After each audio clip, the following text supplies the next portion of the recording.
നമസ്കാരം. പെൻഷൻ ന്യൂസിൻ്റെ പുതിയൊരു വീഡിയോയിലേക്ക് എല്ലാവർക്കും സ്വാഗതം. എല്ലാവിധ സർക്കാർ അറിയിപ്പുകളും നിങ്ങളിലേക്ക് എത്താൻ ഈ ചാനൽ സബ്സ്ക്രൈബ് ചെയ്യുക.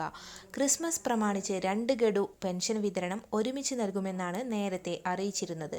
ഇതുമായി ബന്ധപ്പെട്ട ഏറ്റവും പുതിയ അറിയിപ്പ്. പെൻഷൻ വിതരണ ക്രമീകരണങ്ങൾ നിലവിൽ ആരംഭിച്ചു. 2 ഘട്ടങ്ങളിലായാണ് തുക എത്തിച്ചേരുക. ആദ്യ ഗഡുവായി 1600 രൂപ എത്തിച്ചേരും.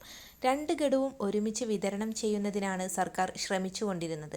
അതിനാവശ്യമായിട്ടുള്ള പണം 1800 കോടിക്ക് മുകളിൽ തുക സർക്കാരിന് കണ്ടെത്തേണ്ടതായിട്ടുണ്ട്. ആ തുക മുഴുവനും സർക്കാരിലേക്ക് എത്തിച്ചേരാത്ത സാഹചര്യത്തിൽ അതുകൊണ്ട് തന്നെ 1 ഗഡു 1600 ആദ്യഘട്ടത്തിൽ വിതരണം ചെയ്യും. ഇതിന് പുറകെ പുതുവത്സരം പ്രമാണിച്ചായിരിക്കും വീണ്ടും പെൻഷൻ തുകയുടെ വിതരണം ഉണ്ടാവുക.